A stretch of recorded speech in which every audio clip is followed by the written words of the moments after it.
ఇలా స్పష్టం చేసుకున్నాను. ఇవాళ మీ కులగణనకు మేము కులగణనకు వ్యతిరేకం కానే కాదు, కులగణనకు మేము వ్యతిరేకం కానే కాదు. మీరు 42% బీసీలకు రిజర్వేషన్ ఇస్తుంటే దాన్ని పక్కా మేము స్వాగతిస్తాం. కానీ మీరు ఇచ్చేది ఉపాధి రంగాల్లో మాకు ఇచ్చేది ఎంత? బీసీలకు ఇచ్చేది ఇంతకుముందు 27% ఉండే, ఇప్పుడు కేవలం 5% మాత్రమే ఇస్తున్నారు. అంటే 32% ఇస్తున్నారు మాకు. ఇంకా 10% ముస్లింల రిజర్వేషన్ మాకెందుకు ఇస్తారు? ఇంకా 10% ముస్లింలకు ఇస్తున్నారు మీరు. అంటే 100లో 80 మంది వాళ్ళే ఉంటారు.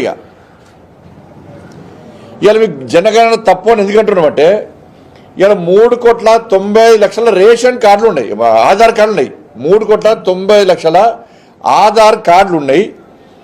ఆధార్ కార్డులు తీసుకున్న వాళ్ళు ఇంకో 30 లక్షల మంది ఉంటారు. అంటే 4,30,00,000 మంది జనాభా తెలంగాణ రాష్ట్రంలో.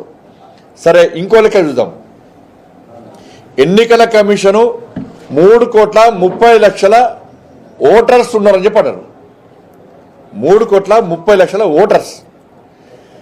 ఇలా ఫస్ట్ నుంచి 10th వరకు చదువుకున్న వాళ్ళు 60 లక్షల మంది అని చెప్పి ప్రభుత్వం లెక్కలు చూపడుతున్నది. అంటే 3,90,00,000.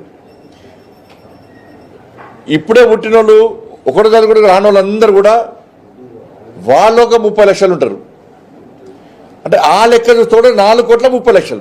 4,30,00,000 జనాభా అన్ని రకాలుగా చూసిన 4,30,00,000 జనాభా ఉన్నప్పుడు మీ సర్వేలో 3,70,00,000 అని ఏ విధంగా వస్తుంది? ఇంకా 60 లక్షల మంది ఏడికి పోయారు. మరి మీ సర్వేలో ఎందుకు రాలే? మీ కులగణన, మీ సర్వే ఏ విధంగా కరెక్ట్ అవుతుందో చెప్పండి.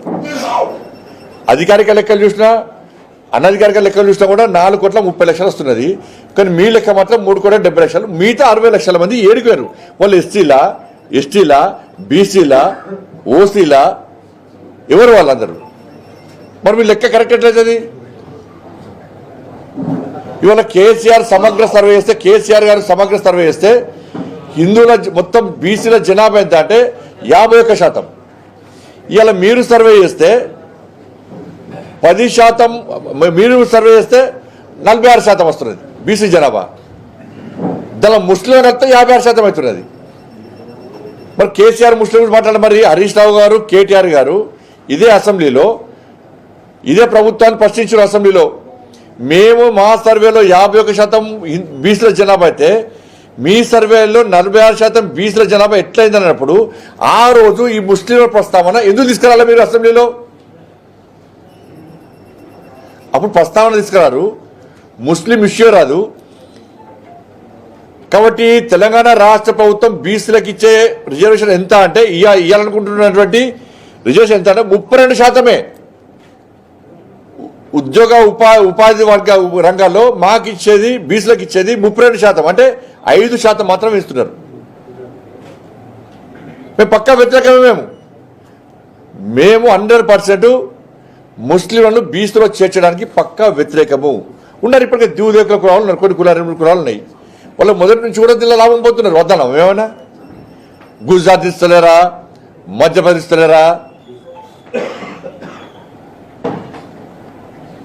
ఇవన్నీ కాదు కదా. నువ్వు తెలంగాణ నుంచి మాట్లాడు. గుజరాత్లో అభివృద్ధి ఎట్లా జరుగుతుందో దాని నుంచి చర్చిద్దాం. మధ్యప్రదేశ్లో ఏ విధంగా జరుగుతుందో చర్చిద్దాం. దాని మీద మరి అక్కడ అనేక సంక్షేమ పథకాలు ఏ విధంగా మనతో చర్చిద్దాం. అభివృద్ధి విషయంలో పోలిక పోల్చుకోండి. వాళ్ళు మీరు ఇప్పుడు 12% ముస్లిం జనాభా ఉంటే 10% తీసుకొచ్చి బీసీలో కలిపితే ఇప్పుడు 100లో 80 మంది వాళ్ళే ఉంటారు. ఇక